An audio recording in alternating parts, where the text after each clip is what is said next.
Welcome back to Silver Screen Talks. What if the pain you caused came right back to you? A bullied teen gets caught in a strange healing ritual and wakes up with a power no one understands. Is it a gift, a curse, or something far more dangerous? The Unhealer pulls you into a world where every choice has a deadly price. Stick around, because the truth behind this power isn't what it seems. New to the channel? Hit that subscribe button. We bring you amazing movies with detailed explanation which you won't want to miss out. At the beginning of the story, we see an old man named Pflueger. He's performing some rituals at someone's grave. Just as he finishes, there's a loud explosion, and Pflueger is thrown back. When he gets up, he starts to feel some kind of power inside him. Whoever was buried in that grave, their powers have now been transferred to Pflueger, and he's thrilled about it.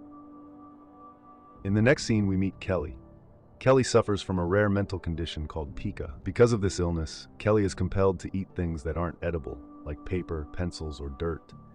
One day, while out shopping, Kelly runs into a few boys from school. They always bully Kelly and call him Trash Boy.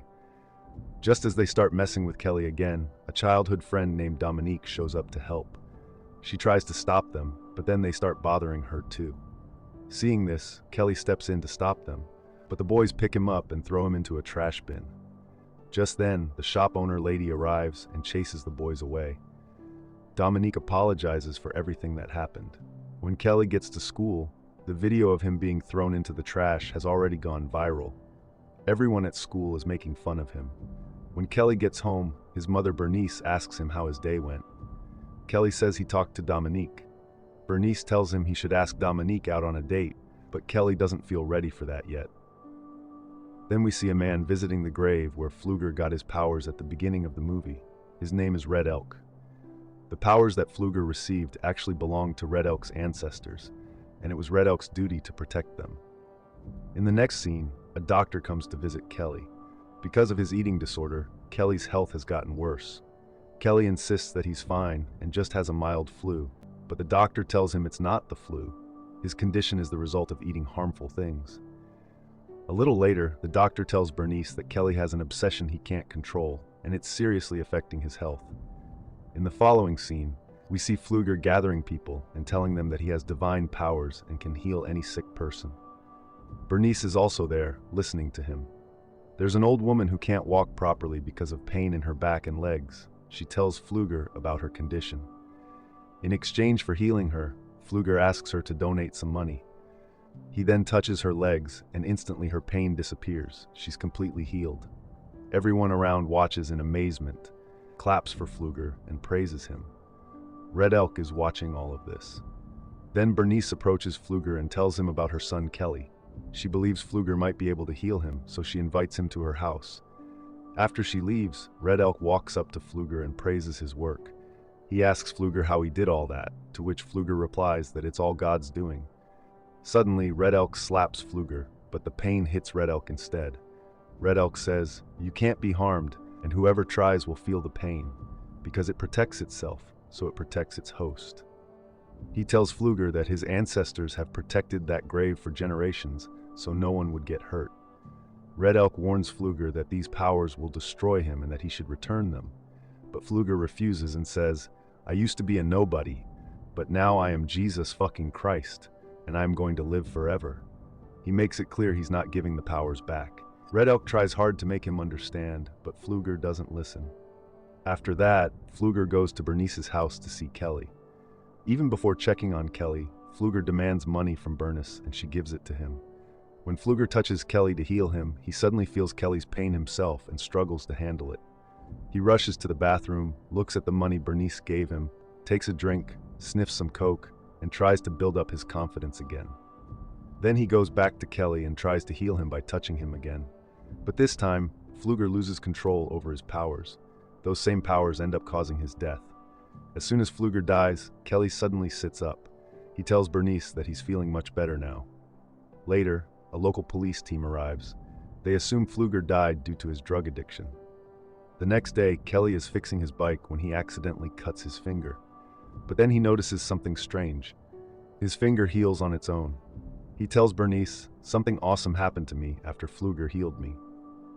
He explains that his finger just got cut but healed instantly. Bernice thinks Kelly is just joking around. Then Kelly leaves for school. Outside the school, Kelly meets Dominique. She tells him he looks completely different today. He used to look sick, but now he seems full of energy. Dominique is genuinely happy to see him doing better. After Dominique leaves, Reed approaches Kelly. Reed is one of the boys who used to bully him. He tells Kelly to stay away from Dominique. Kelly replies that he knows perfectly well what he should and shouldn't do. Reed gets angry at Kelly's confidence and punches him in the stomach, but the pain hits Reed's own stomach instead. Shocked, Reed then punches Kelly in the face, but again he feels the pain himself. Kelly taunts Reed even more. Furious, Reed picks up a wooden stake lying nearby and strikes Kelly with it, but once again, the injury appears on Reed instead. Now scared, Reed runs away. Kelly starts to believe he's invincible and shouts after Reed, saying that he and his friends can try to beat him up whenever they want. When Kelly is on his way back home, he sees a job vacancy and decides to apply. Later, when Bernice comes home, Kelly tells her he got a job at a pizza shop. Bernice is really happy to hear that. Just then, Gus arrives. He's Reed's father. Gus says he came because his son Reed was attacked by Kelly earlier. Kelly says, "Reed was the one who tried to beat me, but he hurt himself." Gus doesn't believe him and warns Kelly not to let it happen again. After Gus leaves, Bernice asks Kelly if he really did hit Reed. Kelly explains that ever since Pflueger healed him, he's had some kind of powers. Now anyone who tries to hurt him ends up hurting themselves. Bernice doesn't quite understand, so Kelly tells her to pinch him. As soon as she does, Bernice feels the pinch herself. She's shocked. Then Kelly tries to burn his hand with a lighter, but his hand doesn't burn. Bernice is amazed, but she's also really happy about her son's new abilities. She says, "We have to keep this between us," and makes Kelly promise that he won't draw attention to himself or show off. Kelly agrees. The next day at school, Dominique asks Sarah for her hair tag that she had given her earlier. While Kelly is in class, Dominique's hair tie falls near him. Kelly picks it up and can't stop himself from eating the tag attached to it. Then he returns the hair tie to Dominique. After that, Kelly starts imagining himself being intimate with Dominique. In his fantasy, Dominique's friend Sarah is also involved. Since both Sarah and Dominique had used the hair tag, and Kelly had eaten the tag, they both start feeling everything Kelly is imagining. Sarah and Dominique can't understand what's actually happening. Seeing this, Kelly gets overwhelmed and runs out of the classroom. That night, all the students are at a party. Nelson and one of his friends fool around and lift Dominique up. She doesn't like their behavior and tells them to put her down. Seeing this, Kelly rushes over, angry, and tells Nelson and his friends to stay away from her. They mock Kelly and are about to beat him up again, but Gus shows up and stops the fight. Gus tells Kelly that he's watching him closely and will find out what he's up to, and when that happens, no one will be able to save him. Dominique tells Gus that it's not fair, but Gus replies, "Life's not fair either." Later, as Kelly is riding his bike home alone, Nelson and his friends see him from their car and decide to mess with him. They drive behind him, trying to scare him and harass him. Kelly loses his balance and falls in front of the car, but instead of him getting hurt, the driver, Nelson's friend, dies instantly due to the opposite effect of Kelly's powers. Shocked, Nelson and the others get out of the car. Covered in blood, Kelly gets up. Seeing him, the boys panic and run away. Kelly yells after them, "Why couldn't you all just leave me alone? Look what you've done." Then he looks at his injuries, and thanks to his powers, his wounds heal instantly. Dominique and Sarah arrive at the scene and stop when they see the crashed car. They look inside and find Nelson's friend dead. Then Kelly shows up. Dominique asks if he's okay and what happened. Kelly doesn't want to lie to her, so he tells her everything truthfully. The police are called to the scene, and Bernice also arrives. Kelly tells her everything, and Bernice tells him he can't say any of that to the police. Meanwhile, the police question Nelson and his friends about what happened. Nelson says that Kelly was riding his bike in the middle of the road, and when his friends swerved to avoid hitting him, he lost control and crashed. The police consider it an accident and close the case. In the next scene, we see Red Elk at Pflueger's grave. Red Elk wants to find out whether the powers that Pflueger once had are still present there or not. After investigating the soil around the grave, Red Elk concludes that those powers had already left Pflueger before his death. Then we see Kelly and Dominique hanging out at school. Meanwhile, Nelson and his friends are closely watching Kelly. Nelson says they need to do something about him, but Reed replies that he doesn't have a death wish. Nelson's friends insist that they can't just let Kelly go. Nelson says that their friend died because of Kelly, and he's going to make him pay for it. Kelly and Dominique talk about what happened the previous night, and Dominique tells him that everything will settle down in a few days. Then Kelly asks Dominique if she wants to go to a movie with him. Dominique agrees. In the evening, after finishing his shift at the pizza shop, Kelly is taking out the trash when he runs into Red Elk. Red Elk asks Kelly, "Are you the kid who got hit by the car?" Kelly says yes. Red Elk says, "You don't look like you got hurt at all." Kelly replies, "I was just lucky." Then Red Elk asks Kelly what he knows about Pflueger. Kelly says that when he was sick, Pflueger came to heal him but unfortunately died. Saying this, Kelly leaves. That night, when Kelly returns home, Bernice is having a headache.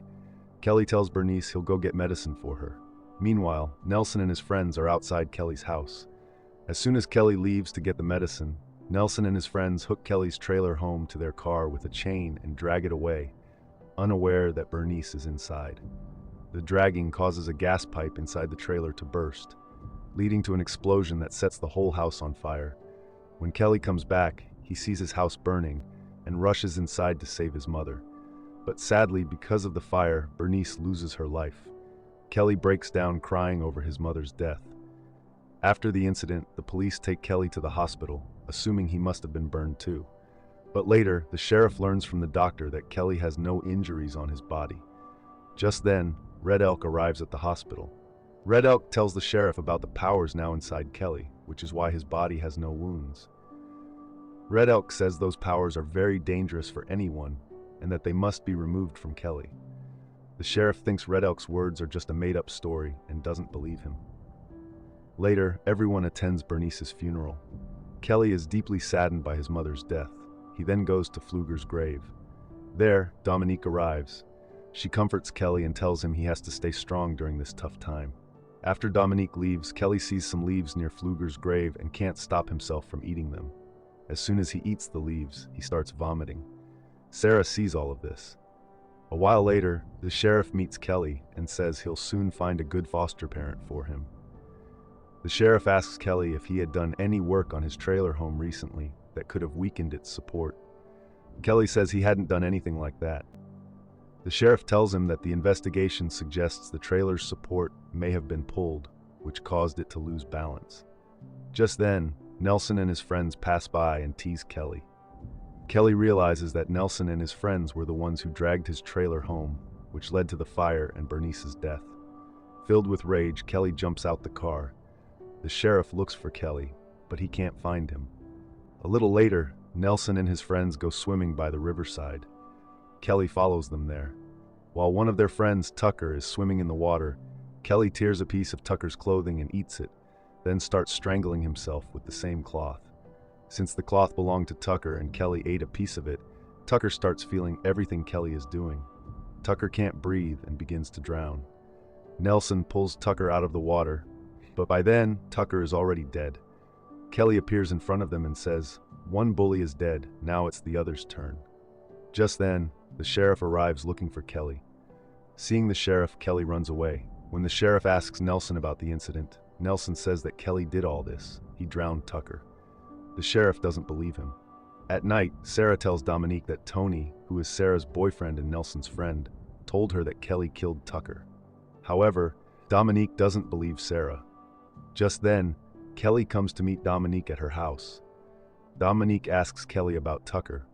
Kelly tells Dominique the full truth. Kelly says that they took his mother's life and he won't forgive anyone. Dominique tries to make him understand and says killing them won't solve anything.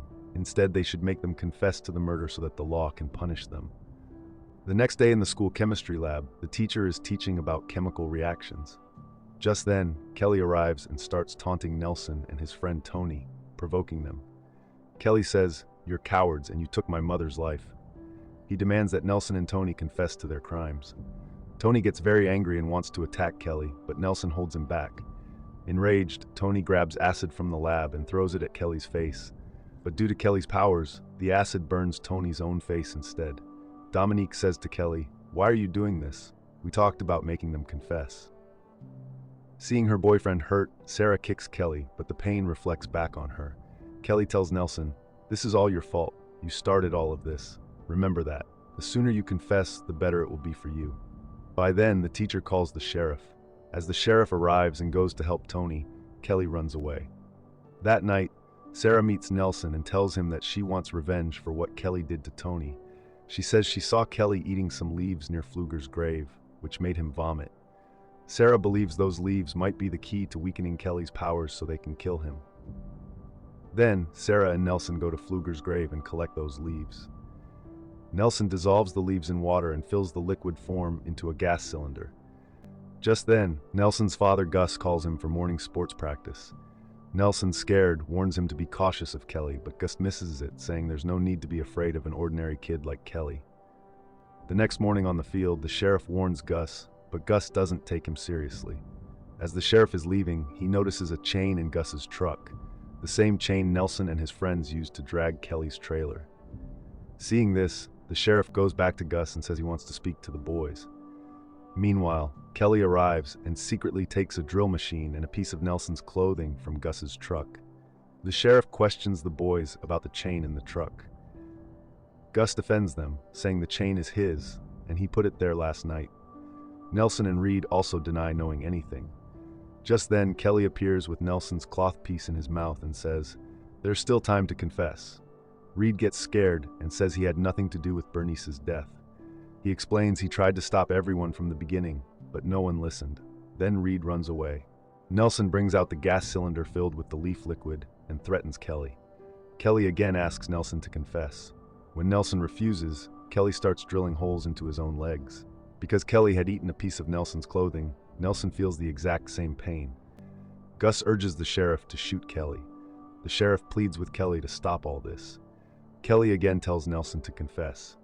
Just then, Dominique arrives and urges Kelly to stop. Kelly listens to her and stops. Seizing the moment, Nelson sprays the liquid made from the leaves onto Kelly. The spray immediately weakens Kelly. Dominique quickly supports and holds him. But at that moment, Gus points a gun at Kelly. Kelly says, "Nelson killed my mother." Gus replies, "Now it's your turn to die," and fires the gun. But due to Kelly's powers, the bullet turns back and hits both Gus and Nelson, killing them instantly. Dominique is devastated after seeing everything. She tells Kelly, "Look at what you've done." Kelly says he didn't do anything, that Gus fired the gun and that's why Gus and Nelson died. But Dominique, upset and angry, says, "Is this what your mom would have wanted? Would all this bring her peace? Would she be proud of you?" Hearing this breaks Kelly's heart. Dominique says, "I don't want this, Kelly. I want the old Kelly back." Then the sheriff says that all of this is because of the powers inside him and that he and Red Elk can help. But Kelly isn't ready for any of it. Dominique tells Kelly that if he has even a little love for her, he should listen to the sheriff and free himself from these powers. In the end, Kelly agrees. In the next scene, we see Red Elk performing a ritual near Pflueger's grave with the sheriff's help to remove the divine powers from Kelly. Dominique stays with Kelly to support and encourage him. Police officers are also stationed there for safety. Red Elk puts everything he has into the ritual. Kelly starts suffering badly, his whole body shaking. Dominique shouts for them to stop, afraid they're going to kill him. The sheriff asks Red Elk why it's taking so long when he said it would be quick. Red Elk says the powers have now bonded deeply with Kelly's soul, and the only option left is to kill him. Hearing this, Dominique tries to take Kelly away. But just then, one of the officers opens fire, and both Dominique and Kelly get shot and fall into Pflueger's grave. The officer who fired also dies. Kelly sees Dominique shot and says, "I'm sorry, this is all my fault." But Dominique says, "No, it's my fault. I told you to give up your powers." Kelly kisses her. Then Dominique dies. Losing everyone he loves, Kelly feels hopeless and says, "Now I will never have this power." Kelly takes Pflueger's heart and eats it. As soon as he does, his whole body starts burning and he dies. The sheriff asks Red Elk if the powers transferred to him, but Red Elk, disappointed, says no. In the final scene, the police are transporting the bodies of Kelly and Dominique in an ambulance. Suddenly, Dominique comes back to life and the bullet wound on her body heals on its own, because now all the powers have transferred into her. So this was the end of the movie. Hope you enjoyed it, and if you did, then hit the thumbs up. please consider subscribing to the channel. Stay tuned for more detailed explanation of movies. Thanks for watching.